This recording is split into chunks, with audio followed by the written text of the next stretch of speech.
ഈ അണുബാധ ഉണ്ടാകുന്നതോടുകൂടി മൂത്രസഞ്ചിയിൽ കൂടി വരുന്ന ആ നെക്കിൽ കൂടി വരുന്ന ഞരമ്പുകൾക്ക് തകരാറുണ്ടാകുന്നു.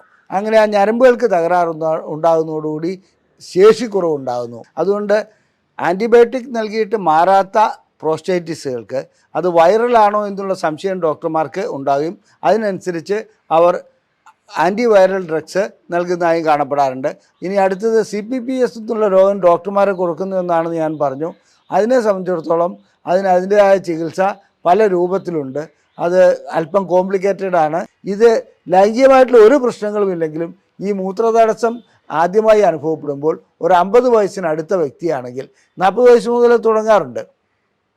തൻ്റെ ലൈംഗിക ശേഷി കുറവിലേക്കുള്ള ഒരു കാൽവയ്പ്പാണ്, ഒരു ചുവടുവയ്പ്പാണ് അതെന്ന് മനസ്സിലാക്കുക. അപ്പോൾ അതെങ്ങനെയാണ് സംഭവിക്കുന്നത്?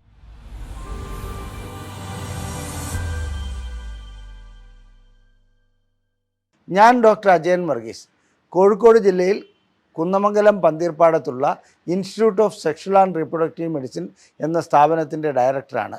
International association of sexual medicine practitioners modern medicine എന്ന അസോസിയേഷൻ്റെ അഖിലേന്ത്യാ ചെയർമാനുമാണ്. പ്രോസ്റ്റേറ്റ് ഗ്രന്ഥിയെക്കുറിച്ചാണ് ഞാനിന്ന് നിങ്ങളോട് വിശദീകരിക്കാൻ ഉദ്ദേശിക്കുന്നത്. മൂത്രം ഒഴിക്കുന്നത് സാധാരണഗതിയിൽ നല്ല ഫ്ലോയിൽ പുറത്തേക്ക് പോകാറുണ്ട്. ചില രോഗികൾക്ക് മൂത്രം ഒഴിച്ചു കഴിഞ്ഞാലും വീണ്ടും 2 or 3 തുള്ളി അല്ലെങ്കിൽ 8 or 10 തുള്ളി മൂത്രം വീണ്ടും ഒഴിക്കേണ്ടി വരുന്നു. അതുപോലെ തന്നെ ഇത്തരം വ്യക്തികൾക്ക് രാത്രി കാലങ്ങളിൽ സുഖമായ ഉറക്കം ലഭിക്കാതെ മൂത്രമൊഴിക്കുവാൻ വേണ്ടി എഴുന്നേൽക്കേണ്ടി വരുന്നു. മറ്റ് വേദനകളൊന്നുമില്ലെങ്കിൽ തന്നെ ഇത്തരം ലക്ഷണങ്ങൾ പ്രോസ്റ്റേറ്റ് ഗ്രന്ഥിയുടെ അസുഖങ്ങളാണ്. ഇതുകൂടാതെ ലിംഗാഗ്രത്തിൽ വേദന വരുന്നു. അതുപോലെ തന്നെ നേരത്തെ ലൈംഗിക ബന്ധത്തിൽ ആവശ്യത്തിന് സമയമുണ്ടായിരുന്ന വ്യക്തികൾക്ക് സമയം ലഭിക്കാതെ വരുന്നു. 8-10 മിനിറ്റ് ലഭിച്ചിരുന്ന വ്യക്തികൾ ഇപ്പോൾ 1-2 മിനിറ്റ്, ചിലപ്പോൾ അതിൽ കുറവായിട്ട് കാണപ്പെടുന്നു. ഇതാണ് പ്രോസ്റ്റേറ്റിനെ ബാധിക്കുന്ന ചില അസുഖങ്ങൾ. രോഗികൾ വേദനയില്ലാതെ തന്നെ അല്ലെങ്കിൽ ഒരു വേദനയും പ്രശ്നങ്ങളും ഇല്ലാതെ തന്നെ മൂത്രതടസ്സം അനുഭവപ്പെടുമ്പോൾ ആദ്യം മനസ്സിലാക്കേണ്ടത് പ്രോസ്റ്റേറ്റ് ഗ്രന്ഥിക്ക് പ്രശ്നങ്ങൾ ഉണ്ടായിക്കൊണ്ടിരിക്കുകയാണെന്നുള്ളതാണ്. ആ പ്രോസ്റ്റേറ്റ് ഗ്രന്ഥിയുടെ പ്രശ്നങ്ങൾ എന്തെല്ലാമാണ്, അതിനെക്കുറിച്ചാണ് ഇന്ന് ഞാൻ വിശദീകരിക്കാൻ പോകുന്നത്. അപ്പോൾ നമുക്ക് ആദ്യമായി ചോദിക്കേണ്ടത്, എന്താണ് ഈ പ്രോസ്റ്റേറ്റ് ഗ്രന്ഥി? പ്രോസ്റ്റേറ്റ് ഗ്രന്ഥി ലളിതമായി പറയുകയാണെങ്കിൽ ഇത് സാധാരണഗതിയിൽ നമ്മുടെ ലൈംഗികതയുമായിട്ട് നേരിട്ട് ബന്ധമില്ലെങ്കിലും ഒരു ലൈംഗിക അവയവത്തിൻ്റെ ഭാഗം തന്നെയാണെന്ന് പറയാം. ആദ്യത്തെ ചോദ്യം, ഇത് എവിടെയാണ് സ്ഥിതി ചെയ്യുന്നത്? പ്രോസ്റ്റേറ്റ് ഗ്രന്ഥി സ്ഥിതി ചെയ്യുന്നത് നമ്മുടെ മൂത്രസഞ്ചിയുടെ താഴെ രക്തത്തിൻ്റെ മുൻവശത്തായിട്ടാണ്. അപ്പോൾ മൂത്രക്കുഴൽ പ്രോസ്റ്റേറ്റ് ഗ്രന്ഥിക്ക് അകത്തുകൂടിയാണ് പോകുന്നത്. അതുപോലെ തന്നെ വൃഷ്ണങ്ങളിൽ നിന്നും വരുന്ന ശുക്ലം വഹിച്ചുകൊണ്ട് വരുന്ന കുഴൽ പ്രോസ്റ്റേറ്റ് ഗ്രന്ഥിയിൽ പ്രവേശിക്കുന്നു. അവിടെ നിന്ന് ചില എൻസൈമുകൾ, അതുപോലെ തന്നെ മറ്റു ചില ദ്രാവകങ്ങൾ അതിനകത്തേക്ക് ആ ശുക്ലത്തിന് കൂടുതൽ ഊർജം നൽകുവാനായി, ആ ഊർജം അല്ലെങ്കിൽ കൂടുതൽ അതിൻ്റെ ഘടന മാറ്റുവാനായി നൽകുന്നു. ഇത് ബീജാണുക്കൾക്ക് കൂടുതൽ നേരം നിലനിൽക്കുവാനും അതുപോലെ തന്നെ ബീജാണുക്കളുടെ പ്രവർത്തനത്തിന് സഹായകരമായി മാറുകയും ചെയ്യുന്നു. ഇതാണ് പ്രോസ്റ്റേറ്റ് ഗ്രന്ഥിയുടെ യഥാർത്ഥ ധർമ്മം. ഇതുകൂടാതെ പ്രോസ്റ്റേറ്റ് ഗ്രന്ഥി ലൈംഗികതയിൽ ഒരു കാര്യം കൂടി വഹിക്കുന്നുണ്ട്. ഏറ്റവും പൊട്ടൻ്റായിട്ടുള്ള അല്ലെങ്കിൽ ഏറ്റവും ശക്തിയായിട്ടുള്ള ടെസ്റ്റോസ്റ്ററോണിൻ്റെ ഒരു ഘടകം, അതായത് DHT എന്ന് പറയും, ഡൈഹൈഡ്രോ ടെസ്റ്റോസ്റ്ററോൺ ഉൽപ്പാദിപ്പിക്കുന്നത് അഥവാ ടെസ്റ്റോസ്റ്ററോണിനെ കൺവേർട്ട് ചെയ്തിട്ട് DHT ഉണ്ടാക്കുന്നതും പ്രോസ്റ്റേറ്റ് ഗ്രന്ഥി തന്നെയാണ്. അപ്പോൾ ഇത് എവിടെ സ്ഥിതി ചെയ്യുന്നുള്ളതെന്ന് നാം മനസ്സിലാക്കി കഴിഞ്ഞു. അതുപോലെ തന്നെ ഇതിൻ്റെ ധർമ്മങ്ങൾ എന്താണെന്ന് മനസ്സിലാക്കി കഴിഞ്ഞു. സാധാരണ രീതിയിൽ ഒരു ഉപദ്രവവും ഉണ്ടാക്കാതെ ഈ പ്രവർത്തനങ്ങൾ നടന്നു പോയിക്കൊണ്ടേയിരിക്കും. എന്നാൽ ഒരു 50 വയസ്സാകുന്ന വ്യക്തിയെ സംബന്ധിച്ചിടത്തോളം 40 വയസ്സ് മുതൽ തുടങ്ങും. ഏതെങ്കിലും ഒരു ദിവസം മൂത്രമൊഴിക്കുമ്പോൾ അദ്ദേഹത്തിന് ഒരു നേരിയ തോതിൽ മൂത്രതടസ്സം അനുഭവപ്പെടുന്നു. ഇത്തരം മൂത്രതടസ്സം അനുഭവപ്പെടുന്ന വ്യക്തിയെ സംബന്ധിച്ചിടത്തോളം അത് സാരമില്ല, മറ്റെന്തെങ്കിലും പ്രശ്നങ്ങളായിരിക്കും, അല്ലെങ്കിൽ ഒരു ചെറിയ രീതിയിലുള്ള മൂത്രക്കടച്ചിൽ അനുഭവപ്പെടുന്നു, ഇതിനെയൊക്കെ അവഗണിക്കുകയാണ് ചെയ്യാറുള്ളത്. ഇത് ലൈംഗികമായിട്ടുള്ള ഒരു പ്രശ്നങ്ങളുമില്ലെങ്കിലും ഈ മൂത്രതടസ്സം ആദ്യമായി അനുഭവപ്പെടുമ്പോൾ ഒരു 50 വയസ്സിനടുത്ത വ്യക്തിയാണെങ്കിൽ 40 വയസ്സ് മുതൽ തുടങ്ങാറുണ്ട്. തൻ്റെ ലൈംഗിക ശേഷി കുറവിലേക്കുള്ള ഒരു കാൽവയ്പ്പാണ്, ഒരു ചുവടുവയ്പ്പാണ് അതെന്ന് മനസ്സിലാക്കുക. അപ്പോൾ അതെങ്ങനെയാണ് സംഭവിക്കുന്നത്? ബിനൈൽ പ്രോസ്റ്റാറ്റിക് ഹൈപ്പർപ്ലേസിയ എന്ന ഒരു അസുഖത്തിൻ്റെ ആരംഭം അവിടെ കുറിക്കുകയാണ്. ഇത് പ്രോസ്റ്റേറ്റ് ഗ്രന്ഥിക്ക് വീക്കം ഉണ്ടാക്കുന്ന ഒരവസ്ഥയാണ്. അപ്പോൾ എങ്ങനെയാണ് ഈ വീക്കം ഉണ്ടാക്കുന്നതെന്നുള്ളത് ഞാൻ പിന്നീട് വിശദീകരിക്കാം. അതിനു മുമ്പ് നമുക്ക് പ്രോസ്റ്റേറ്റിനെ പ്രോസ്റ്റേറ്റിനെ ബാധിക്കുന്ന അസുഖങ്ങൾ എന്തെല്ലാമാണെന്നുള്ളത് നമുക്കൊന്ന് പരിശോധിച്ച് നോക്കാം. പ്രോസ്റ്റേറ്റിനെ ബാധിക്കുന്ന അസുഖങ്ങളിൽ ഒന്ന് പ്രോസ്റ്റാറ്റൈറ്റിസ്, അതായത് പ്രോസ്റ്റേറ്റിന് അണുബാധ ഉണ്ടാകുന്നു അല്ലെങ്കിൽ പ്രോസ്റ്റേറ്റിന് വീക്കമുണ്ടാകുന്നു, ഇത്തരം അസുഖങ്ങൾ. അടുത്തതായിട്ട് BPH, ബിനൈൻ പ്രോസ്റ്റാറ്റിക് ഹൈപ്പർപ്ലാസിയ എന്ന് പറഞ്ഞാൽ, ഈ ഹൈപ്പർപ്ലാസിയ എന്ന് പറഞ്ഞാൽ അതിന് ആ ഗ്രന്ഥി വളരുകയാണ്, പക്ഷേ അത് ക്യാൻസർ അല്ല. അപ്പോൾ വളരുന്നതോടുകൂടി എന്ത് സംഭവിക്കുന്നു വെച്ചാൽ ഇതിനകത്തുകൂടിയാണ് മൂത്രക്കുഴൽ പോകുന്നത്, ശുക്ലത്തിൻ്റെ കുഴലുകൾ അതിൽ കൂടെയാണ് പോകുന്നത്. അപ്പോൾ ആ കുഴലുകൾ ഇത് ഞെരിച്ചമർത്തുന്നു. അതുകൊണ്ട് വേണ്ടത്ര ഫ്ലോ ലഭിക്കാതെ വരുന്നു. മൂത്രം ഒഴിച്ചു കഴിഞ്ഞാലും വീണ്ടും ഒഴിക്കണം എന്ന് തോന്നുന്നു. അതുപോലെ തന്നെ മൂത്രസഞ്ചിയിൽ മൂത്രം പരിപൂർണമായി പോകാതെ അവിടെ കെട്ടിക്കിടക്കുന്നു. തന്മൂലം അണുബാധ മൂത്രസഞ്ചിയിൽ ഉണ്ടാകുന്നു. മൂത്രസഞ്ചിയുടെ ആ ഭിത്തികൾക്ക് ചിലപ്പോൾ തടിപ്പ് ഉണ്ടാകുന്ന ഒരവസ്ഥയിലേക്ക് വരെ അത് പോകുന്നു. ഇനി പ്രോസ്റ്റൈറ്റിസിന് മറ്റൊരിതുണ്ട്, അത് 3 തരത്തിലുണ്ട്. അത് അക്യൂട്ട് പ്രോസ്റ്റൈറ്റിസ് ഉണ്ട്, ക്രോണിക് പ്രോസ്റ്റൈറ്റിസ് ഉണ്ട്, അതുപോലെ തന്നെ CPPS എന്ന് പറയുന്ന വേറൊരു രൂപത്തിലുള്ള പ്രോസ്റ്റൈറ്റിസ് ഉണ്ട്. അതിന് അണുബാധയൊന്നും അവിടെ ഉണ്ടാകണമെന്നേ ഇല്ല. മറ്റേ രണ്ടും അണുബാധ ഉണ്ടാകുന്നതുകൊണ്ടാണ്. ഇനി അടുത്ത, അപ്പോൾ നമ്മൾ പ്രോസ്റ്റൈറ്റിസിനെ കുറിച്ച് പറഞ്ഞു തന്നു. ബിനൈൽ ഹൈപ്പർപ്ലാസിയ, അതായത് BPH, അത് സാധാരണ കണ്ടുവരുന്ന ഒരു അസുഖമാണ്, അർബുദമല്ല എന്ന് പറഞ്ഞു കഴിഞ്ഞു. ഇതുകൂടാതെ ശരിയായ ഒരു അർബുദ രോഗവും കൂടി പ്രോസ്റ്റേറ്റ് ഗ്രന്ഥിക്ക് ബാധിക്കാറുണ്ട്. അത് 3 തരത്തിലുണ്ട്. എന്നാലും ശരി, ആ തരങ്ങൾ എന്തെങ്കിലും ആവട്ടെ, അതിനെക്കുറിച്ച് ഞാൻ പിന്നീട് വിശദീകരിക്കാം. അത്തരം അർബുദം ബാധിക്കുകയാണെങ്കിൽ അതിന് ലൈംഗിക ശേഷിയെ മാത്രമല്ല ശരീരത്തിൻ്റെ മൊത്തം പ്രവർത്തനങ്ങളെ ബാധിക്കുന്ന രീതിയിലാണ് പ്രോസ്റ്റേറ്റിൻ്റെ അർബുദം ബാധിക്കുന്നത്. എന്നിരുന്നാലും ഈ അർബുദ രോഗം ചികിത്സിച്ച് മാറ്റാവുന്ന ഒരു അസുഖം മാത്രമാണ് ഇത്. പ്രോസ്റ്റേറ്റിനെ സംബന്ധിച്ചിടത്തോളം വളരെയധികം സ്പ്രെഡ് ചെയ്ത് അങ്ങനെ പ്രശ്നങ്ങൾ ഉണ്ടാക്കുന്ന ഒരു അർബുദ രോഗമല്ല. പ്രോസ്റ്റേറ്റ് ഗ്രന്ഥി മൂലമുണ്ടാകുന്ന അസുഖങ്ങൾ എങ്ങനെയാണ് ലൈംഗികതയെ ബാധിക്കുന്നത്, ഏതെല്ലാം തരത്തിലുള്ള ലൈംഗിക പ്രശ്നങ്ങളാണ് പ്രോസ്റ്റേറ്റ് ഗ്രന്ഥി മൂലം ഉണ്ടാകുന്നതെന്ന് നമുക്ക് പരിശോധിക്കാം. പ്രോസ്റ്റേറ്റ് ഗ്രന്ഥിക്ക് പ്രശ്നങ്ങൾ ഉണ്ടായിക്കഴിഞ്ഞാൽ ലൈംഗികമായിട്ടുള്ള ശേഷിക്കുറവുണ്ടാവും. ഞാൻ നേരത്തെ സൂചിപ്പിച്ചിരുന്നു, ഏറ്റവും പൊട്ടൻ്റായിട്ടുള്ള ഒരു ഹോർമോൺ, അതായത് DHT എന്ന ഹോർമോൺ ഉൽപ്പാദിപ്പിക്കുന്നത്, അല്ലെങ്കിൽ അതിനെ ടെസ്റ്റോസ്റ്ററോണിനെ മാറ്റി DHT ആക്കുന്നത് പ്രോസ്റ്റേറ്റാണ്. ആ പ്രോസ്റ്റേറ്റിൻ്റെ ആ പ്രവർത്തനം മന്ദീഭവിക്കുന്നതോടുകൂടി തീർച്ചയായിട്ടും ലൈംഗിക ശേഷിക്കുറവ് അനുഭവപ്പെടും. ഇതുകൂടാതെ ശീഘ്രസ്ഖലനം അനുഭവപ്പെടുന്നതിലും പ്രോസ്റ്റേറ്റ് ഗ്രന്ഥിയുടെ അസുഖങ്ങൾ, അതായത് പ്രോസ്റ്റേറ്റൈറ്റിസ്, അതിന് പങ്കുവഹിക്കുന്നുണ്ടെന്നാണ് കണക്കിലാക്കപ്പെടുന്നത്. ക്യാൻസർ ബാധിക്കുകയാണെങ്കിൽ തീർച്ചയായിട്ടും ഇത്തരം അസുഖങ്ങളെല്ലാം ഉണ്ടാകും. അതായത് ലൈംഗികമായിട്ടുള്ള ശേഷിക്കുറവ്, ലൈംഗികമായിട്ടുള്ള ബലക്കുറവ്, അതുപോലെ തന്നെ സമയം ലഭിക്കാത്ത ഒരവസ്ഥ വരിക, ഒരിക്കൽ ഇടയ്ക്ക് വെച്ച് തന്നെ, അതായത് ബന്ധത്തിൽ ഏർപ്പെട്ടുകൊണ്ടിരിക്കുമ്പോൾ ലിംഗം തളർന്നു പോകുന്ന അവസ്ഥ വരിക, ഇതൊക്കെ പ്രോസ്റ്റേറ്റ് ഗ്രന്ഥിക്ക് പ്രശ്നങ്ങൾ ഉണ്ടാകുമ്പോൾ കണ്ടുവരുന്ന അവസ്ഥകളാണ്. അതുകൊണ്ട് പ്രോസ്റ്റേറ്റ് ഗ്രന്ഥിയുടെ പ്രശ്നങ്ങൾ നമുക്ക് മുൻകൂട്ടി മനസ്സിലാക്കുകയാണെങ്കിൽ, അതിനുള്ള ചികിത്സ നൽകുകയാണെങ്കിൽ തീർച്ചയായിട്ടും ലൈംഗിക ശേഷി വീണ്ടെടുക്കുവാൻ കഴിയും. ഇനി പ്രോസ്റ്റേറ്റ് ഗ്രന്ഥിയെ സംബന്ധിച്ചിടത്തോളം പ്രോസ്റ്റൈറ്റിസ് എന്ന് പറയുന്ന ആ ഒരു അസുഖത്തിന് സാധാരണ രീതിയിൽ ഞാൻ പറഞ്ഞു 3 തരത്തിലുള്ള പ്രോസ്റ്റേറ്റൈറ്റിസ് ഉണ്ട്. അതിനെക്കുറിച്ച് നമുക്കൊന്ന് നോക്കാം. എന്താണ് ഈ പ്രോസ്റ്റേറ്റൈറ്റിസ്? സാധാരണ രീതിയിൽ എല്ലാ അണുബാധകളും നമ്മുടെ ശരീരത്തിൽ പ്രശ്നങ്ങൾ ഉണ്ടാക്കാറുണ്ട്. ഇപ്പോൾ നമ്മളെ സംബന്ധിച്ചിടത്തോളം ഒരു പനി വരുന്നത് അണുബാധ കൊണ്ടായിരിക്കാം. അങ്ങനെ അണുബാധ കൊണ്ട് വരുന്ന ആ അസുഖങ്ങൾക്ക് നാം ആൻറ്റിബയോട്ടിക്കുകൾ നൽകി, അല്ലെങ്കിൽ അതിനുള്ള മറ്റ് ചികിത്സകൾ നൽകി, സപ്പോർട്ടീവ് തെറാപ്പി നൽകി അതിന് പരിഹാരമുണ്ടാക്കിയാണ് ചെയ്യുന്നത്. ഇവിടെ പ്രോസ്റ്റേറ്റിനെ സംബന്ധിച്ചിടത്തോളം സിപ്രോഫ്ലോക്സാസിൻ അങ്ങനെയുള്ള ഒട്ടനവധി ആൻറ്റിബയോട്ടിക്കുകളുണ്ട്. അത്തരം ആൻറ്റിബയോട്ടിക്കുകൾ നൽകി അതിന് പരിഹാരമുണ്ടാക്കുന്നില്ലെങ്കിൽ ലൈംഗികമായിട്ടുള്ള ശേഷിക്കുറവുണ്ടാകുന്നു, സമയക്കുറവുണ്ടാകുന്നു, ഈ പ്രശ്നങ്ങളെല്ലാം ഉണ്ടാകുന്നു. അപ്പോൾ ഇത് കണ്ടുപിടിക്കുവാൻ എന്താണ് മാർഗം? പ്രോസ്റ്റേറ്റൈറ്റിസ് ഉണ്ടോ എന്നുള്ളത്. തീർച്ചയായിട്ടും പ്രോസ്റ്റേറ്റൈറ്റിസ് വരുമ്പോൾ മൂത്രക്കടച്ചിലും അതുപോലെ തന്നെ അടിവയറിൽ വേദനയും ഉണ്ടാവും. അത്തരം സന്ദർഭങ്ങളിൽ ഇതിൻ്റെ പരിശോധനകൾ നടത്തുകയും രക്തം പരിശോധിക്കുക, പ്രോസ്റ്റേറ്റിൻ്റെ PSA മുതലായ ടെസ്റ്റുകൾ ചെയ്യുക, അതുകൂടാതെ ഒക്കുമെങ്കിൽ സാധ്യമാണെങ്കിൽ സ്കാനിങ് നടത്തുക, പിന്നെ മൂത്രം പരിശോധിക്കുക. ഇതെല്ലാം ചെയ്തു കഴിഞ്ഞാൽ പ്രോസ്റ്റേറ്റിസ് ആണോ എന്നുള്ളത് നമുക്ക് അനുമാനിക്കുവാൻ കഴിയും. പ്രോസ്റ്റേറ്റിസ് ആണെങ്കിൽ അക്യൂട്ട് പ്രോസ്റ്റേറ്റിസ് എന്ന് പറയുന്നത് സാധാരണ ഇതിലൊരു 8-10 ദിവസം കൊണ്ട് അധികരിച്ച് വന്ന ഒരു പ്രോസ്റ്റേറ്റിസ് ആണ്. കഠിനമായ വേദനയൊക്കെ ഉണ്ടാവും. അതിന് നമ്മൾ ആൻറ്റിബയോട്ടിക് ഏതാണോ കൾച്ചർ ആൻഡ് സെൻസിറ്റിവിറ്റി ഒക്കെ നടത്തിയോ അതിന് മുമ്പോ നമുക്ക് ആൻറ്റിബയോട്ടിക്കുകൾ നൽകി അതിനുള്ള പരിഹാരമുണ്ടാക്കാൻ കഴിയുന്നതാണ്. അത് സാധാരണ രീതിയിൽ അത് പെട്ടെന്ന് തന്നെ മാറിപ്പോകുന്ന ഒന്നാണ് അക്യൂട്ട് പ്രോസ്റ്റേറ്റിസ്. എന്നാൽ ക്രോണിക് പ്രോസ്റ്റേറ്റിസ് അങ്ങനെയല്ല. അത് വലിയ പ്രശ്നങ്ങൾ ഉണ്ടാക്കാതെ എന്നാൽ നീണ്ടു നിൽക്കുന്ന ഒന്നാണ്. ഇത് ലൈംഗികതയെ വല്ലാതെ ബാധിക്കുന്നുണ്ട്. അതായത് ലൈംഗികതയെ ബാധിക്കുന്നു എന്ന് പറഞ്ഞാൽ നാം അറിയുന്നില്ല ഇതാണ് കാരണമെന്നുള്ളത്. അപ്പോൾ വേദന അത്ര കാഠിന്യമുള്ള വേദനയൊന്നും ആയിരിക്കില്ല. മൂത്രക്കടിച്ചിലും അത്ര വലിയ കാഠിന്യം ഉണ്ടാവില്ല. ചില സന്ദർഭങ്ങളിൽ ചിലപ്പോൾ കഠിനമായി വരാറുമുണ്ട്. അത് വെള്ളം കുടിക്കുമ്പോഴും അത് മറ്റു രീതിയിലുള്ള ആൻറ്റിബയോട്ടിക്കുകളും ഒക്കെ ആൻറ്റിബയോട്ടിക്കുകൾ കൂടുതൽ കഴിക്കുകയും വെള്ളം കൂടുതൽ കുടിക്കുകയും ചെയ്യുകയാണെങ്കിൽ അത് ചിലപ്പോൾ മാറിപ്പോകാറുമുണ്ട്. വീണ്ടും അതേ രൂപത്തിൽ അത് വരികയും ചെയ്യുന്നു. ഇതാണ് ക്രോണിക് പ്രോസ്റ്റേറ്റിസ്. അതിന് നിരന്തരമായിട്ടുള്ള കണ്ടിന്യൂസ് ആയിട്ടുള്ള ചികിത്സ ആവശ്യമാണ്.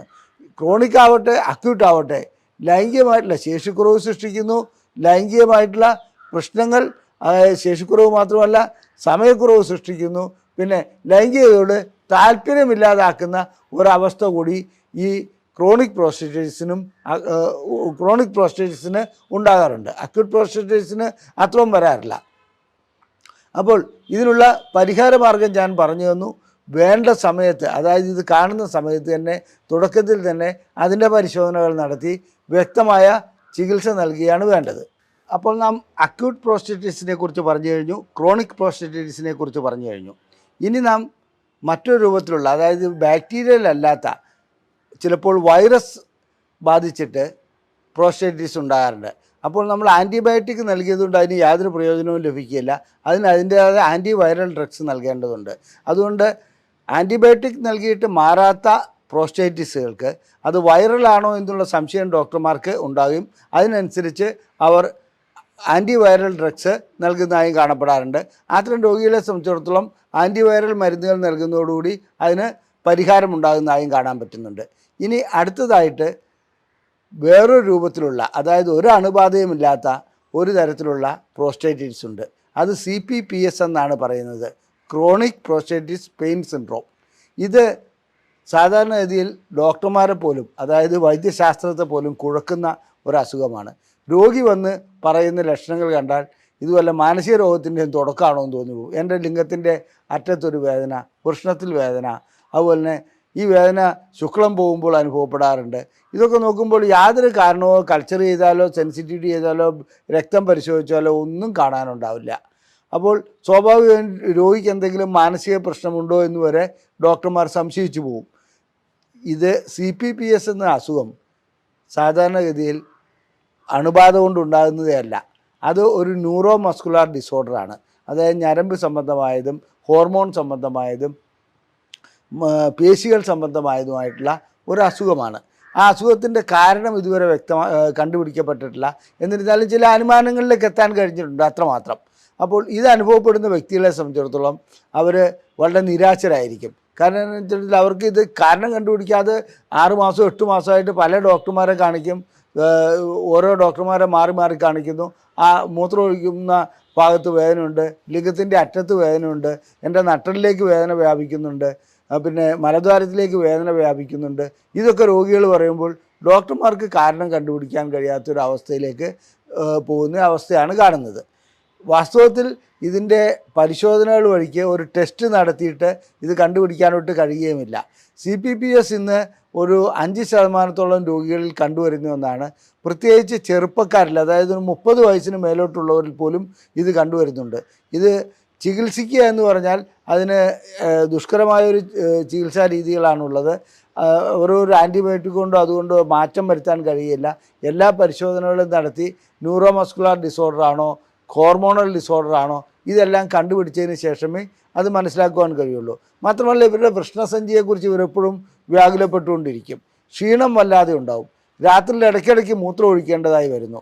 ഈ നട്ടലിലേക്കുള്ള വേദന മിക്കപ്പോഴും അസഹ്യമായി മാറാറുണ്ട്. അതുപോലെ തന്നെ മലദ്വാരത്തിൽ വേദന അനുഭവപ്പെടുന്നു. അത്തരം രോഗികളെ സംബന്ധിച്ചിടത്തോളം ലൈംഗിക ശേഷി വല്ലാതെ നഷ്ടപ്പെട്ടു പോകുന്നതായി കാണാം. കാരണം ശുക്ലവിസർജനവും വളരെ വേദനാജനകമായിരിക്കും. ശുക്ലം പോകുമ്പോൾ എനിക്ക് വേദന അനുഭവപ്പെടുന്നു എന്ന് പറയും. അപ്പോൾ ചോദിക്കേണ്ട കാര്യങ്ങൾ മറ്റു ലക്ഷണങ്ങളുണ്ടോ, നട്ടലിലേക്ക് വേദനയുണ്ടോ, ഇതെല്ലാം ആ ഒരു ചോദ്യങ്ങൾ ചോദിച്ചുകൊണ്ട് തന്നെ ഒരു രോഗനിർണയത്തിലെത്താൻ കഴിയും.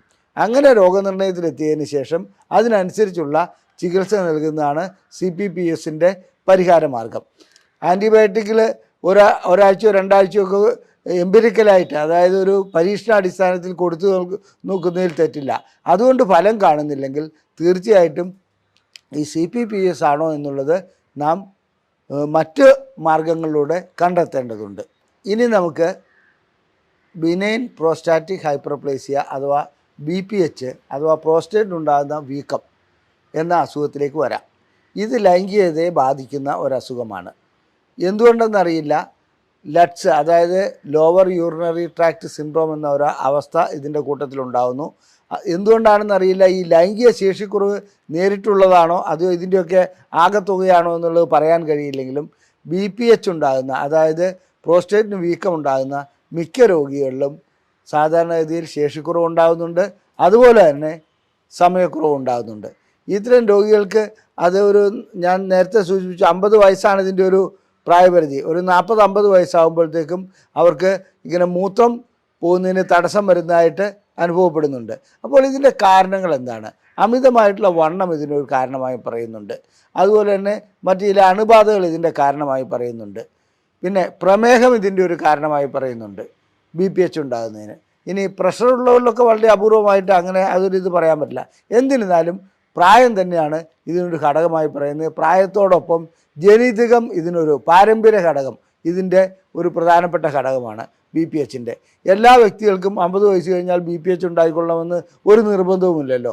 എന്നാൽ അവരുടെ ഹിസ്റ്ററി എടുക്കുകയാണെങ്കിൽ അവരുടെ കുടുംബത്തിൽ അച്ഛനോ അല്ലെങ്കിൽ അച്ഛൻ്റെ അച്ഛനോ അമ്മാവന്മാർക്കോ ആർക്കെങ്കിലും പ്രോസ്റ്റേറ്റ് വീക്കം ഉണ്ടായിട്ടുണ്ടെങ്കിൽ ഇവർക്കും ഉണ്ടാകാനുള്ള സാധ്യതയുണ്ടെന്നുള്ളത് മനസ്സിലാക്കുക.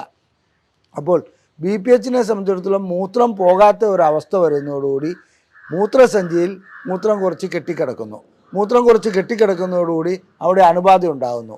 ഈ അണുബാധ ഉണ്ടാകുന്നതോടുകൂടി മൂത്രസഞ്ചിയിൽ കൂടി വരുന്ന ആ നെക്കിൽ കൂടി വരുന്ന ഞരമ്പുകൾക്ക് തകരാറുണ്ടാകുന്നു. അങ്ങനെ ആ ഞരമ്പുകൾക്ക് ഉണ്ടാകുന്നതോടുകൂടി ശേഷിക്കുറവുണ്ടാകുന്നു.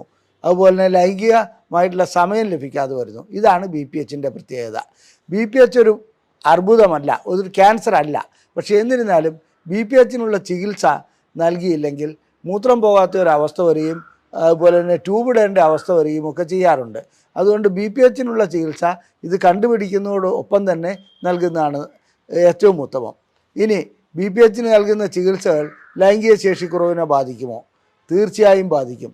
BPHന് നൽകുന്ന ചില ചികിത്സകൾ മിക്കപ്പോഴും ഈ മരുന്നുകൾ DHT എന്ന ഹോർമോണിനെ ഇല്ലാതാക്കുന്ന, അതായത് നമ്മുടെ മുടി കിളിപ്പിക്കാൻ വേണ്ടി ഫിനാസ്ട്രൈഡ് അങ്ങനെയുള്ള മരുന്നുകളൊക്കെ നൽകുന്നുണ്ടല്ലോ, ആ ഗണത്തിൽപ്പെട്ട മരുന്നുകൾ നൽകാറുണ്ട്. ആ എല്ലാ മരുന്നുകളും DHT ഹോർമോൺ അതായത് ഡൈഹൈഡ്രോ ടെസ്റ്റോസ്റ്ററോൺ ഉൽപ്പാദിപ്പിക്കുന്നതിൽ തടസ്സമുണ്ടാക്കുന്നു. അങ്ങനെയാണ് പ്രോസ്റ്റേറ്റിൻ്റെ വലിപ്പം കുറയ്ക്കുന്നത്. അങ്ങനെ വലിപ്പം കുറയ്ക്കുമ്പോൾ ലൈംഗിക ശേഷിക്കുറവ് ഗുളികകൾ, അതായത് അതിനുപയോഗിക്കുന്ന ഗുളികകൾ വഴിക്ക് ഉണ്ടാകുമെന്നുള്ളത് തർക്കമില്ലാത്ത കാര്യമാണ്. ഇനി അത്തരം പ്രശ്നങ്ങളിൽ ചിലപ്പോൾ പ്രോസ്റ്റേറ്റിനെ സർജറി ചെയ്യുകയാണെങ്കിൽ ഇതും ഞരമ്പുകളെ ബാധിക്കാറുണ്ട്. അതായത് പ്രോസ്റ്റേറ്റ് എടുത്തു കളയേണ്ട സർജറിയോ മറ്റോ ചെയ്യുകയാണെങ്കിൽ തീർച്ചയായിട്ടും ഇത് വരുന്നത് അതിൽ കൂടി ഒട്ടനവധി ഞരമ്പുകൾ വരുന്നുണ്ട്. നേഴ്സാണ് ഞാൻ ഉദ്ദേശിക്കുന്നത്, രക്തക്കൊള്ളുകളല്ല.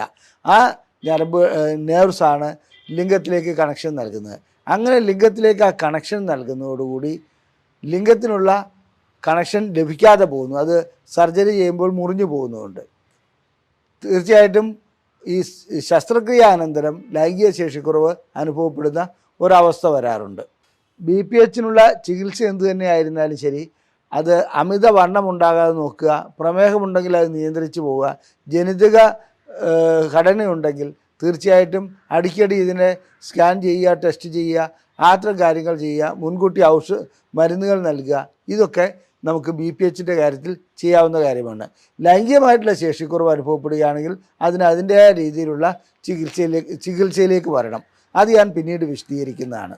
ഇനി നമുക്ക് പ്രോസ്റ്റേറ്റിനെ ബാധിക്കുന്ന ക്യാൻസറിലേക്ക് പോകാം. ഒട്ടനവധി വിഭാഗത്തിൽപ്പെട്ട, അതായത് squamous cell carcinoma, adeno carcinoma, അങ്ങനെ പല വിഭാഗത്തിൽപ്പെട്ട പ്രോസ്റ്റേറ്റ് ക്യാൻസറുകളുണ്ട്. അതുപോലെ തന്നെ വളരെ പെട്ടെന്ന് സ്പ്രെഡ് ചെയ്യപ്പെടുന്ന പ്രോസ്റ്റേറ്റ് ക്യാൻസറുണ്ട്, സാവധാനം സ്പ്രെഡ് ചെയ്യപ്പെടുന്ന പ്രോസ്റ്റേറ്റ് ക്യാൻസറുണ്ട്. പ്രോസ്റ്റേറ്റ് ക്യാൻസർ വരുമ്പോൾ BPHൻ്റെതായ തുടക്കത്തിലുള്ള എല്ലാ ലക്ഷണങ്ങളും ഉണ്ടാവും. കാരണം മൂത്രമൊഴിക്കുന്നതിന് തടസ്സം ഉണ്ടാവും, അതുപോലെ തന്നെ ലൈംഗിക ശേഷി കുറവ് അനുഭവപ്പെടും. ഇതുകൂടാതെ വേദന ചില ഭാഗങ്ങളിൽ നിന്ന് വരും. പിന്നെ രാത്രിയിൽ എഴുന്നേറ്റ് ഇടയ്ക്കിടയ്ക്ക് മൂത്രമൊഴിക്കേണ്ടതായി വരും. ഇങ്ങനെയുള്ള അവസ്ഥകൾ BPHനുണ്ടാകുന്ന അതേ അവസ്ഥകൾ തന്നെ ഈ ക്യാൻസറിനും ഉണ്ടാകും. അതുകൊണ്ട് പ്രോസ്റ്റേറ്റ് ക്യാൻസർ ആണോ എന്ന് അറിയുവാൻ ഒരു പ്രധാനപ്പെട്ട ടെസ്റ്റുണ്ട്, PSA, അതായത് പ്രോസ്റ്റേറ്റ് സ്പെസിഫിക് ആൻറ്റിജൻ. ഈ ആൻറ്റിജൻ ടെസ്റ്റ് ചെയ്യുകയാണെങ്കിൽ നമുക്ക് ഏറെക്കുറെ ഒരു രൂപം കിട്ടും. അത് കുറവാണെങ്കിൽ ശരി, കൂടുതലാണെങ്കിൽ തീർച്ചയായിട്ടും മറ്റ് ബയോപ്സി അങ്ങനെയുള്ള കാര്യങ്ങളിലേക്ക് പോയി പ്രോസ്റ്റേറ്റ് ക്യാൻസർ ആണോ എന്നുള്ളത് രോഗനിർണയം നടത്തണം. അതിനനുസരിച്ചുള്ള ചികിത്സകളിലേക്ക് പോകണം. ഞാൻ പറഞ്ഞു പ്രോസ്റ്റേറ്റ് ക്യാൻസർ തീർച്ചയായിട്ടും മറ്റ് ലിവറിന് ബാധിക്കുന്ന ക്യാൻസർ പോലെ അത്ര അപകടകാരിയല്ല എന്ന് ചികിത്സിച്ച് മാറ്റാൻ കഴിയുന്നതാണ്. എന്നിരുന്നാലും ഇത് ലൈംഗികതയെ സാരമായി ബാധിക്കുന്നുണ്ട്. ചികിത്സാനന്തരം ചിലപ്പോൾ ലൈംഗിക ശേഷി വീണ്ടെടുക്കാൻ കഴിയാത്ത അവസ്ഥയിലേക്കും അത് പോകാറുണ്ട്. കാരണം പ്രോസ്റ്റേറ്റിനുള്ള ചികിത്സയിൽ 3 തരത്തിലുള്ള, പ്രോസ്റ്റേറ്റ് ക്യാൻസറിനുള്ള ചികിത്സയിൽ 3 തരത്തിലുള്ള ചികിത്സയാണ് ചെയ്യാറുള്ളത്. 1 സർജറി ചെയ്യുന്നു, 2 കീമോതെറാപ്പി ചെയ്യുന്നു, 3 റേഡിയേഷൻ ചെയ്യുന്നു. ഈ സർജറി ചെയ്യുന്നതോടുകൂടി അവിടെയുള്ള ഞരമ്പുകൾക്കെല്ലാം തന്നെ പ്രശ്നങ്ങളുണ്ടാകുന്നു, ഞരമ്പുകൾ മുറിഞ്ഞു പോകുന്നു. അത് ഞാൻ നേരത്തെ സൂചിപ്പിച്ചിരുന്നു. അതുകൊണ്ട് തന്നെ ലൈംഗിക ശേഷിക്കുറവ് അനുഭവപ്പെടുന്നതായി കാണാം. ഇന്ന് റോബോട്ടിക് സർജറിയൊക്കെ നിലവിൽ വന്നിട്ടുണ്ട്. എന്നിരുന്നാലും ഞരമ്പുകൾക്ക് ക്ഷതമേക്കാതെ ഇത് മാത്രമായി, അതായത് പ്രോസ്റ്റേറ്റിനെ മാത്രമായി നീക്കം ചെയ്യുന്ന ഒരു ശസ്ത്രക്രിയ പരിപൂർണമായി വിജയിച്ചിട്ടില്ല. എന്നാലും വിദഗ്ധമായ ചില സമ്പ്രദായങ്ങൾ ഇന്ന് നിലവിൽ വന്നിട്ടുണ്ട്. പ്രോസ്റ്റേറ്റ് രോഗികളെ സംബന്ധിച്ചിടത്തോളം അവരുടെ ലൈംഗികത നഷ്ടപ്പെടുത്താതെ അതായത് സർജറി ചെയ്യുന്ന ചില മെത്തേഡുകൾ, ചില രീതികൾ റോബോട്ട്സിൻ്റെ സഹായത്തോടു കൂടി ഇന്ന് നിലവിൽ വന്നിട്ടുണ്ട്. അത് അത്രത്തോളം അങ്ങ് വിജയിച്ചിട്ടില്ലെങ്കിൽ കൂടി ഇത് നമുക്കൊരു ഭാവിയിലൊരു അത് പ്രതീക്ഷിക്കാവുന്ന കാര്യമാണ്. നമുക്കൊരു വാഗ്ദാനമാണ് നൽകുന്നുണ്ടത്. ഇനി അടുത്തത് റേഡിയേഷൻ തെറാപ്പിയാണ്. ഈ റേഡിയേഷൻ തെറാപ്പി നൽകുന്നതോടുകൂടി തീർച്ചയായിട്ടും അതിനോടനുബന്ധിച്ചുള്ള ഞരമ്പുകൾക്കും മറ്റ് അവയവങ്ങൾക്കും, അതായത് അതിനോടനുബന്ധിച്ചുള്ള ബ്ലാഡർ, റെക്ടം, ഇതിനൊക്കെ ചിലപ്പോൾ പ്രശ്നങ്ങൾ ഉണ്ടാകാറുണ്ട്. സ്പെസിഫിക്കായിട്ട് നൽകുകയാണെങ്കിൽ അങ്ങനെ ഉണ്ടാകാറില്ലെങ്കിൽ കൂടി ഇത് പ്രശ്നമുള്ള ഒരു കാര്യമാണ്. ഇനി റേഡിയേഷൻ തെറാപ്പി കൊണ്ട് തീർച്ചയായിട്ടും ഇതൊക്കെ കൊണ്ട് തന്നെ ഈ ഞരമ്പുകളെ ബാധിക്കുന്നതുകൊണ്ട് തന്നെ, അതുപോലെ തന്നെ പ്രോസ്റ്റേറ്റിന് റേഡിയേഷൻ നൽകുന്നതോടുകൂടി വൃഷ്ണങ്ങൾക്ക് ടെസ്റ്റോസ്റ്ററോൺ ഉൽപ്പാദിപ്പിക്കാനുള്ള കഴിവില്ലാതാകുന്നു, അത് ചുരുങ്ങിപ്പോകുന്നു. ഇത്തരം അവസ്ഥകളൊക്കെ ഉണ്ടാകാറുണ്ട്. അപ്പോൾ റേഡിയേഷൻ ചികിത്സ നൽകുന്നതോടുകൂടി ലൈംഗിക ശേഷി നഷ്ടപ്പെടുന്നത് പ്രോസ്റ്റേറ്റ് ക്യാൻസറിൻ്റെ കാര്യത്തിൽ സ്വാഭാവികമാണ്. ഇനി കെമിക്കൽ തെറാപ്പി, അതായത് കീമോതെറാപ്പി നൽകുന്നതോടുകൂടി പ്രോസ്റ്റേറ്റിൻ്റെ പ്രശ്നങ്ങൾ ഒരു പരിധിവരെ പരിഹരിക്കാൻ കഴിയുന്നുണ്ട്. ഇത് 3 ചികിത്സയും ചിലപ്പോൾ നടത്തേണ്ടി വരാറുണ്ട്. എന്നാൽ കീമോതെറാപ്പിക്കുമുള്ള പ്രശ്നം ഇത് തന്നെയാണ്, ലൈംഗിക ശേഷിക്കുറവ് അതിൻ്റെ കൂടപ്പിറപ്പാണ്. കാരണം ഈ നൽകുന്ന മരുന്നുകൾ തീർച്ചയായിട്ടും ടെസ്റ്റോസ്റ്ററോൺ ഉൽപ്പാദനത്തെ ബാധിക്കാറുണ്ട്, അതുപോലെ തന്നെ ശരീരത്തിൻ്റെ മറ്റവസ്ഥകളെ ബാധിക്കാറുണ്ട്, ശാരീരികമായ ക്ഷീണമുണ്ടാക്കാറുണ്ട്. ഇതെല്ലാം കഴിയുന്നതോടുകൂടി ലൈംഗികമായിട്ടുള്ള ശേഷിക്കുറവ് അനുഭവപ്പെടും. അപ്പോൾ പ്രോസ്റ്റേറ്റ് ക്യാൻസറിന് ഓപ്പറേഷൻ ചെയ്താലും ശരി, റേഡിയോതെറാപ്പി ചെയ്താലും ശരി, കീമോതെറാപ്പി ചെയ്താലും ശരി, ലൈംഗികമായിട്ടുള്ള ശേഷിക്കുറവ് അവിടെ ഉടലെടുക്കുന്നുണ്ട്. ഇനി നമുക്ക് ലൈംഗികമായിട്ടുള്ള ശേഷിക്കുറവ് എടുത്ത ഇത്തരം രോഗികൾക്ക് ഒരു റീഹാബിലിറ്റേഷൻ നടത്താൻ കഴിയുമോ, അതായത് വീണ്ടും ലൈംഗികമായിട്ടുള്ള ഇത് വീണ്ടെടുക്കാൻ കഴിയുമോ എന്നുള്ളത് നമുക്ക് ചിന്തിക്കാവുന്ന കാര്യമാണ്. അതിൻ്റെ മെത്തേഡുകളെക്കുറിച്ച് ഞാൻ വിശദീകരിക്കുന്നതാണ്. ഈ കൂട്ടത്തിൽ തന്നെ പ്രോസ്റ്റേറ്റിൻ്റെ ക്യാൻസറിനുള്ള ഒരു ചികിത്സയിൽ, അല്ലെങ്കിൽ BPHനൊക്കെയുള്ള ചികിത്സയിൽ ADT എന്ന ഒരു ചികിത്സാ സമ്പ്രദായമുണ്ട്, ആൻറ്റിജൻ ഡിപ്രിസിയേഷൻ തെറാപ്പി. ഒന്നുമില്ല, ടെസ്റ്റോസ്റ്ററോണിൻ്റെ അളവ് കുറയ്ക്കുകയാണ് അത് ചെയ്യുന്നത്. അപ്പോൾ അങ്ങനെ അളവ് കുറയ്ക്കുന്നതുകൊണ്ട് പ്രോസ്റ്റേറ്റിൻ്റെ വലിപ്പം കുറയുന്നു. ആ രീതിയിലുള്ള ഒരു ചികിത്സാ മാർഗ്ഗം ഉപയോഗിക്കാറുണ്ട്. ദൗർഭാഗ്യകരമെന്ന് പറയട്ടെ, ആ ചികിത്സ വഴിക്ക് ലൈംഗിക ശേഷി പരിപൂർണമായും നഷ്ടപ്പെടുന്നതായും കണ്ടുവരുന്നുണ്ട്. കാരണം ടെസ്റ്റോസ്റ്ററോൺ ലൈംഗികതയ്ക്ക് അത്യാവശ്യ ഘടകമാണ്. എന്നാൽ ഒരു വ്യക്തിയുടെ ജീവൻ രക്ഷിക്കുവാനും മറ്റു കാര്യങ്ങൾക്കും ഇത് വളരെയധികം ഉപകാരപ്പെടുന്ന ഒരു സംഭവമാണ്. ഇനി നമുക്ക് പ്രോസ്റ്റേറ്റ് രോഗങ്ങളുള്ളവർക്ക് എന്തെല്ലാം ചികിത്സകളാണ് നൽകുന്നത്, അതുപോലെ തന്നെ അതിന് ഏതെല്ലാം മാർഗങ്ങളിലേക്കാണ് പോകുന്നത്, അവർക്ക് ലൈംഗികമായിട്ടുള്ള അവരുടെ പ്രശ്നങ്ങൾ വീണ്ടെടുക്കാൻ കഴിയുമോ എന്നുള്ളതാണ്. ഞാൻ തുടക്കത്തിൽ സൂചിപ്പിച്ചു, സാധാരണ രീതിയിലുള്ള പ്രോസ്റ്റേറ്റിസ് ആണെങ്കിൽ അതിന് ആൻറ്റിബയോട്ടിക്കുകൾ കൊണ്ട് ചികിത്സ നടത്താം. അതുപോലെ തന്നെ മറ്റു രീതിയിലുള്ള ക്രോണിക് പ്രോസ്റ്റേറ്റിസ് ആണെങ്കിൽ അതിൻ്റേതായ പരിശോധനകൾ നടത്തി ഏതാണോ റെസിസ്റ്റൻ്റ് ആയിട്ടുള്ള ബാക്ടീരിയ അല്ലെങ്കിൽ അണു എന്നുള്ളത് കണ്ടുപിടിച്ചിട്ട് അതിനുള്ള ചികിത്സകൾ നടത്താൻ കഴിയും. ഈ രണ്ട് പ്രശ്നങ്ങൾക്കും ആൻറ്റിബയോട്ടിക് കൊണ്ടുള്ള ചികിത്സ മാത്രമേ സാധ്യമാകുന്നുള്ളൂ, അതിൻ്റെ ആവശ്യമേ ഉള്ളൂ. ഇനി അടുത്തത് CPPS എന്നുള്ള രോഗം ഡോക്ടർമാരെ കൊടുക്കുന്നതെന്നാണെന്ന് ഞാൻ പറഞ്ഞു. അതിനെ സംബന്ധിച്ചിടത്തോളം അതിൻ്റേതായ ചികിത്സ പല രൂപത്തിലുണ്ട്. അത് അല്പം കോംപ്ലിക്കേറ്റഡ് ആണ്, അതുകൊണ്ട് ഞാനിവിടെ അത് കൂടുതലായി വിശദീകരിക്കുവാൻ നിൽക്കുന്നില്ല. ഇനി BPH നൽകുന്നത് തീർച്ചയായിട്ടും ടെസ്റ്റോസ്റ്ററോൺ ലെവൽ കുറയ്ക്കുന്ന ചില മരുന്നുകളാണ്. ആ മരുന്നുകളെല്ലാം തന്നെ ലൈംഗിക ശേഷിക്കുറവ് ഉണ്ടാക്കുന്നതാണ്. എന്നിരുന്നാലും താൽക്കാലികമായി ലൈംഗിക ശേഷിക്കുറവ് ഉണ്ടാക്കുന്നുണ്ടെങ്കിൽ കൂടി പ്രശ്നം പരിഹരിക്കേണ്ടതുണ്ടല്ലോ. അതുകൊണ്ട് പ്രോസ്റ്റേറ്റ് രോഗം വരാതെ നോക്കുക എന്നുള്ളതാണ് ഏറ്റവും നല്ല കാര്യമെന്ന് ഇവിടെ സൂചിപ്പിക്കട്ടെ, BPH മറ്റും. ഇനി അതിനുശേഷം പ്രോസ്റ്റേറ്റ് ക്യാൻസർ വന്നു കഴിഞ്ഞാൽ തീർച്ചയായിട്ടും ചിലപ്പോൾ പ്രോസ്റ്റേറ്റ് ഗ്രന്ഥി നീക്കം ചെയ്യേണ്ടി വരാറുണ്ട്. അല്ലെങ്കിൽ റേഡിയോതെറാപ്പി ചെയ്യുന്നു, കീമോതെറാപ്പി ചെയ്യുന്നു. ഇതെല്ലാം കഴിഞ്ഞു വരുന്ന ഒരു രോഗിക്ക് ലൈംഗികമായിട്ടുള്ള ചികിത്സ നൽകി അവർക്ക് വീണ്ടും ഉത്തേജനം ഉണ്ടാക്കാൻ കഴിയുമോ എന്നുള്ളതാണ് ചോദിക്കുന്നത്. അതിനിടയ്ക്ക് സർജറിയൊക്കെ ചെയ്തു കഴിഞ്ഞാൽ സാധാരണ ഇതിൽ മൂത്രം പോകുമ്പോൾ അതായത് ഉള്ള തടസ്സമൊക്കെ നീങ്ങിക്കിട്ടുമെങ്കിലും ശുക്ലവിസർജനത്തിൽ ശുക്ലം ചിലപ്പോൾ ലിംഗത്തിൽ കൂടി പുറത്തേക്ക് വരാതെ യൂറിനറി ബ്ലാഡറിലേക്ക് അഥവാ മൂത്രസഞ്ചിയിലേക്ക് തിരിച്ചു പോകുന്ന ഒരവസ്ഥ വരാറുണ്ട്. അതിന് റിട്രോഗ്രേഡ് ഇജാക്കുലേഷൻ എന്നാണ് പറയുന്നത്. അതായത് അവർക്ക് ഡ്രൈ ഓർഗാസമാണ് ഉണ്ടാകുക. അവരെ സംബന്ധിച്ചിടത്തോളം ശുക്ലം പുറത്തേക്ക് പോകുമ്പോൾ അവർക്ക് അനുഭൂതി ലഭിക്കും, പക്ഷേ ശുക്ലം ഒട്ടും പുറത്തേക്ക് വരില്ല, അത് നേരെ മൂത്രസഞ്ചിയിലേക്ക് പോകുന്നു. അത് ശസ്ത്രക്രിയ ചെയ്തതിന് ശേഷം കൂടുതലായി കാണപ്പെടുന്നുണ്ട്. അതിനുള്ള പരിഹാര മാർഗം അത്ര എളുപ്പമുള്ളതല്ല. ഇനി മറ്റൊരു കാര്യം, ഇത് മൂത്രം പരിശോധിക്കുകയാണെങ്കിൽ ഇതിനകത്ത് ശുക്ലം വന്നിട്ടോ ബീജാണുക്കളുണ്ടോ എന്ന് നോക്കി അത് നമുക്ക് മനസ്സിലാക്കുവാൻ കഴിയാറുണ്ട്. ഇനി ഈ ശസ്ത്രക്രിയ ചെയ്ത വ്യക്തികൾക്ക്, അതായത് റേഡിയോതെറാപ്പി ചെയ്ത വ്യക്തികൾക്ക് അല്ലെങ്കിൽ കീമോതെറാപ്പി ചെയ്ത വ്യക്തികൾക്ക് വീണ്ടും ലൈംഗിക ജീവിതം ആസ്വദിക്കാൻ കഴിയുമോ എന്നുള്ളത് ഒരു പ്രധാനപ്പെട്ട ചോദ്യമാണ്. അതിന് ചിലരെ സംബന്ധിച്ചിടത്തോളം അതായത് PD5 ഇൻഹിബിറ്റേഴ്സ്, അതായത് വയാഗ്ര പോലെയുള്ള ഗുളികകൾ ഫലം ചെയ്ത് കാണുന്നുണ്ട്, വളരെ അപൂർവമാണെങ്കിൽ കൂടി. എന്നാൽ ചിലർക്ക് ഇൻട്രാകാവേണസ് ഇഞ്ചക്ഷൻ, ലിംഗത്തിലേക്ക് ഒരു ഇഞ്ചക്ഷൻ വയ്ക്കുന്നുണ്ട്. 3 ഘടകങ്ങളടങ്ങിയ ഒരു ഇഞ്ചക്ഷനാണത്. അത് വയ്ക്കുന്നതോടുകൂടി അവർക്ക് ലിംഗം ഉയർന്നു വരുന്നതായി കാണുന്നുണ്ട്. എന്നിരുന്നാലും കൂടുതലായും ഇത്തരം വ്യക്തികൾക്ക് ഇംപ്ലാന്റ് ശസ്ത്രക്രിയ ചെയ്യുന്നതാണ് നന്നായി കാണുന്നത്, അത് പ്രയോജനം ലഭിക്കുന്നതായി കാണുന്നത്. അതല്ലാതെ മറ്റു മാർഗങ്ങൾ അതിനകത്തില്ല. ഞാനിവിടെ വിശദീകരിച്ചത് പ്രോസ്റ്റേറ്റ് ഗ്രന്ഥിയും അതിനെ ബാധിക്കുന്ന അസുഖങ്ങളും അതെങ്ങനെ ലൈംഗികതയെ ബാധിക്കുന്നു എന്നുള്ളതുമാണ്. നിങ്ങൾക്ക് ലൈംഗികമായിട്ടുള്ള ഏതെങ്കിലും അസുഖമോ പ്രശ്നങ്ങളോ ഉണ്ടെങ്കിൽ ഞങ്ങളതിനുള്ള ചികിത്സ നൽകുന്നുണ്ട്. ഏത് രൂപത്തിലുള്ളതാകട്ടെ, ശേഷിക്കുറവാവട്ടെ, സമയക്കുറവാകട്ടെ, ലിംഗത്തിൻ്റെ മറ്റ് പ്രശ്നങ്ങളാവട്ടെ, ലിംഗത്തിൽ അനുഭവപ്പെടുന്ന വേദനയാകട്ടെ, ഇതിനെല്ലാമുള്ള ചികിത്സ ഞങ്ങൾ നൽകുന്നുണ്ട്. സ്ത്രീകൾക്കാകട്ടെ പുരുഷന്മാർക്കാകട്ടെ ലൈംഗികമായിട്ടുള്ള എന്ത് പ്രശ്നമാകട്ടെ അതിനുള്ള ചികിത്സ നൽകുന്ന ഒരു സ്ഥാപനമാണ് ISRM. കോഴിക്കോട് ജില്ലയിൽ കുന്ദമംഗലം പന്തീർപ്പാടത്താണ് ഇത് സ്ഥിതി ചെയ്യുന്നത്. ഞങ്ങളുടെ നമ്പർ ഇവിടെ നൽകിയിട്ടുണ്ട്. അതിൽ നിങ്ങൾക്ക് ഫോൺ ചെയ്ത് ബുക്ക് ചെയ്യാവുന്നതാണ്. എന്തെങ്കിലും പ്രശ്നങ്ങൾ അറിയുവാനാണെങ്കിൽ, എന്തെങ്കിലും സംശയങ്ങൾ ചോദിക്കുവാനാണെങ്കിൽ അതിൽ വാട്സപ്പ് ചെയ്യുകയാണെങ്കിൽ ഞങ്ങളതിന് 1-2 ദിവസത്തിനുള്ളിൽ മറുപടി നൽകുന്നതാണ്. ഇത്തരം ചികിത്സകൾ മറച്ചു വയ്ക്കേണ്ട ഒന്നല്ല. ലൈംഗികമായിട്ടുള്ള പ്രശ്നങ്ങൾ വരുമ്പോൾ സ്വാഭാവികമായിട്ടും ആളുകൾ ജാള്യത മൂലം അത് മറച്ചു വയ്ക്കാറുണ്ട്. അത് പ്രശ്നങ്ങൾ കൂടുതൽ വഷളാക്കുകയുള്ളൂ. മാത്രമല്ല, തുടക്കത്തിൽ കാണുന്ന ആ അത്തരം പ്രശ്നങ്ങൾ, ശേഷിക്കുറവ്, സമയമില്ലായ്മ, ഇത്തരം പ്രശ്നങ്ങൾ അനുഭവപ്പെടുമ്പോൾ തന്നെ അതിന് ചികിത്സ നൽകുകയാണെങ്കിൽ നമുക്ക് പ്രോസ്റ്റേറ്റ് ഗ്രന്ഥിയെ മാത്രമല്ല അതുപോലെ തന്നെ അത് പടർന്നു പിടിച്ച് മറ്റ് അസുഖങ്ങളിലേക്ക് പോകുന്നതിനെ കൂടി തടയാൻ കഴിയുമെന്നുള്ളത് ഞാനിവിടെ സൂചിപ്പിച്ചു കൊള്ളട്ടെ. നന്ദി, നമസ്കാരം.